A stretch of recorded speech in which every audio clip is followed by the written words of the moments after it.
こんにちは、ジリプトです。本日も仮想通貨、ブロックチェーン界隈のグッドパンダからバッドパンダ、チャートなどまとめて見ていきたいと思います。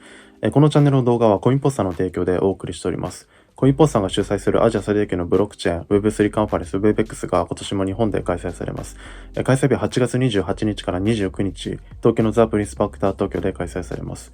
先日のオードリー・タンの参戦に続いて、日本から岸田首相やスティーブ・アオキ氏、また最近では第5氏の参戦も決まりまして、また話題になっております。なんとなく雰囲気知りたいという方は、去年の WebX 動画も期間限定で開放してますので、そちらもぜひ見てみてください。で、またこの WebX のチケットに関しては、早割終了まであと6日となっております。今後はまたチケットの価格自体が上がりますので、検討している方はお早めに概要欄のリンクから入っていただくと、通常価格よりも 20% オフで購入できるようになってますんで、少しでも興味持った方いらっしゃいましたら、ぜひリンクから飛んでみてください。またメンバーシップの方では、毎朝1分で情報収集できるまとめ投稿が動画よりも好評いただいております。こちらね、動画よりも半日早く、そして手っ取り早く情報収集できますんで、日頃忙しくて情報収集に時間割きたくないとか、動画も見てる暇ないという方はこちらもぜひご利用してみてください。でまず ETF 関連から見ていきますと、ハッシュデックスがビットコインとイーサの ETF、ハッシュデックスナスダッククリプトインデックス US ETF の S1 フォームを申請しています。これはビットコインとイーサを合わせた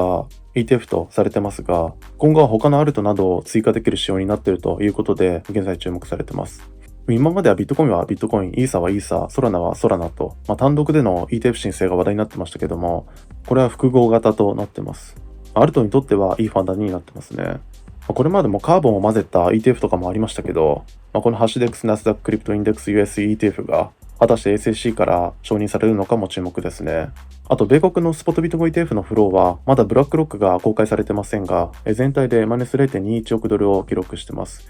グレースケールの利出も少ないですけども、他からほとんど流入がなく、マイナスとなってますね。また、スポットイーサ ETF も現時点ではマイナスとなってます。ブラックロックに昨日と同様の流入があれば、プラスになりますけども、ビットワイズの流入が減ってるのが気になりますね。ただ、出来高は昨日に引き続いて、10億ドルを突破したのが話題になってます。一方、香港の ETF は、マイナス 27.17BTC、ドル換算ではマイナス172万ドル相当と、イーサゼロとなってます。あと、オンチェーンの動向では、ビットスタンプがマウントゴックスの再結集分配を本日7月25日から開始すると発表しています。配布はビットコイン、ビットコインキャッシュ、イーサ、期日は最大1週間とされています。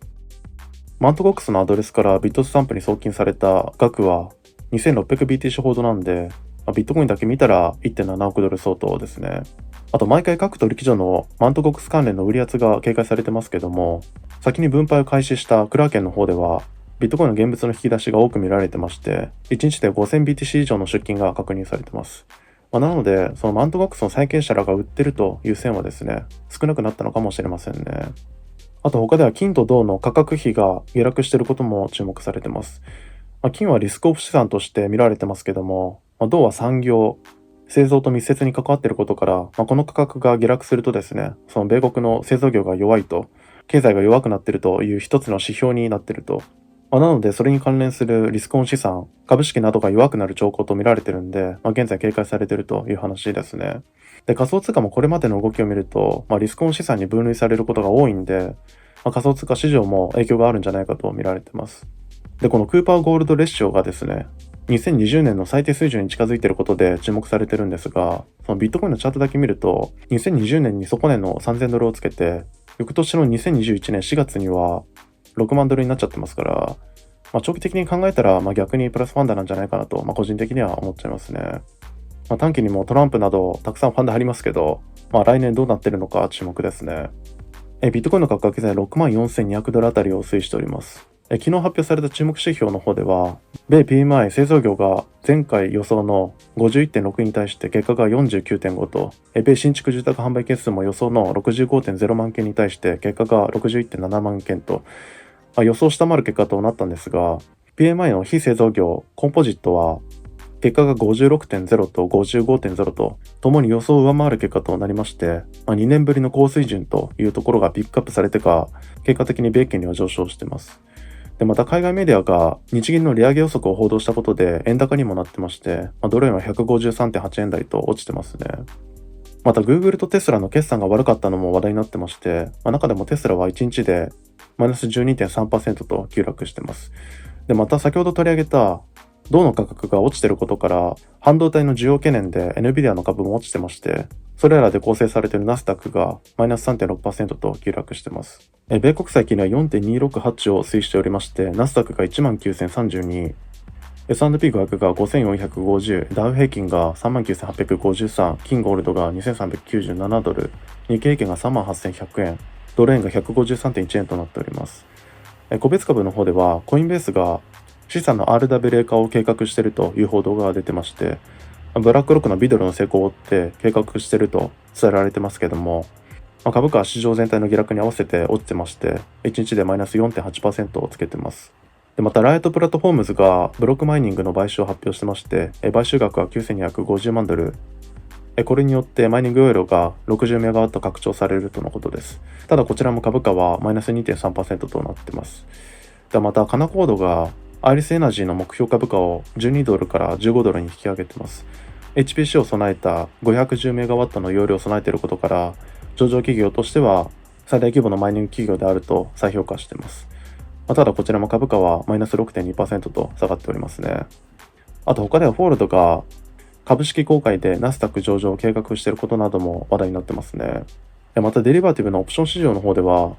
6万ドル以下のプッツが多くなっているのも話題になってまして、市場はさらなる下落を予想していると見られています。ビットコインの先物の方では、オアイは全体でマイナス 2.7%、額としては347億ドル相当と、比率としては全体ではショートが 53.6%、バイナスミはロングが 60.5% としたようになっています。今後の指標としては、本日7月25日に、米実質 GDP 速報値、新規失業保険申請件数、7月26日に、米 PC デフレーター、米ミシガン大学消費者信頼化指数、7月29日にスウェーデンの実質 GDP などが控えております。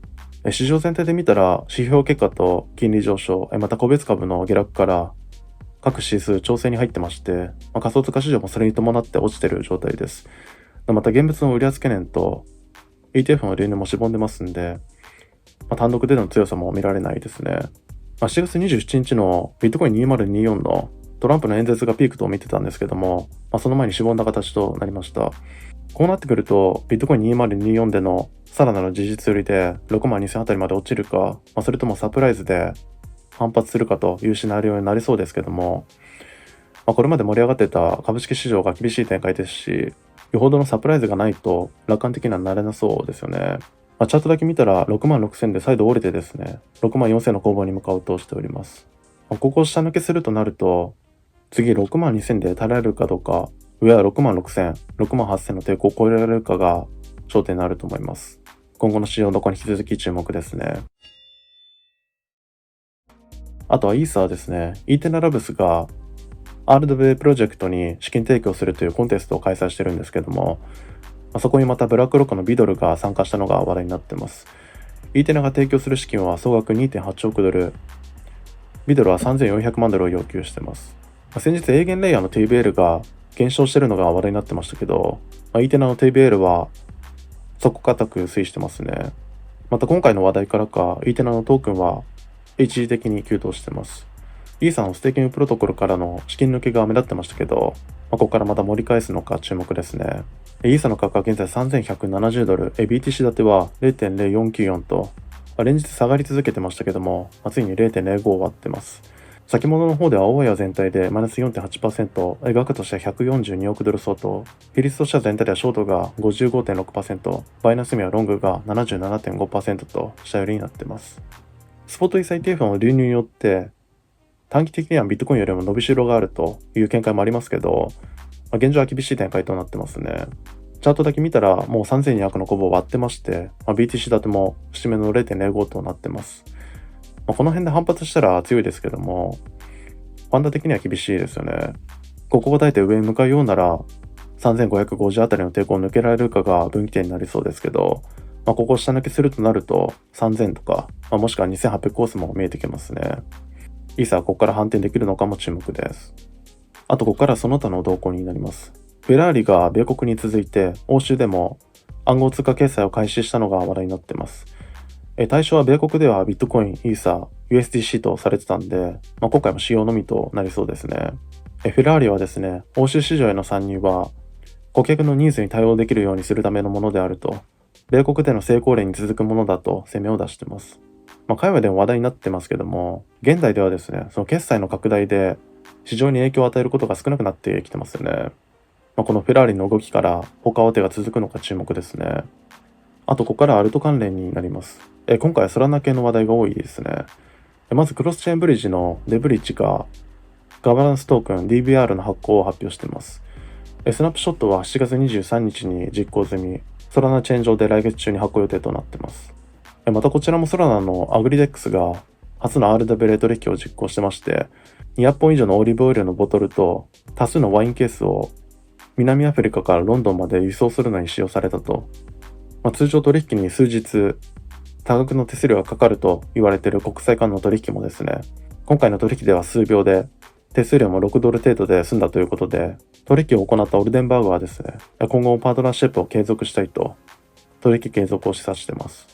で、このアグリデックスは9月にトークンリリースを予定してまして、その後の動向も注目されてますね。ソラナの話題が多いですが、ソラナ自体は市場とともに落ちてます。現在$173。ただ BTC は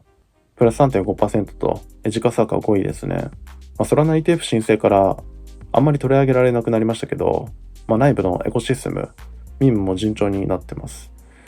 チャートだけ見たら、こちらも抵抗抜けきれずにいますけども、比較的強く保ってますね。こちらも今後上に抜けられるのか注目ですね。資金調達関連では、メタレイヤーのカルデラが新たに$1500万の資金調達を発表しています。参加者にはファンダーズファンド、セコイアキャピタルなどが挙げられてますね。メタレイヤーは L2 と L3 のエコシステムを統合することを目的としたプロジェクトとされてまして、その後が注目されています。最近ファンダーズファンド関連の話題が多いですね。現時点ではトークン発行は計画していないとのことですが、こちらの今後にも注目です。今日はこの動画ですが何かありましたらコメントいただけるとありがたいです。よければチャンネル登録とグッドボタンよろしくお願いします。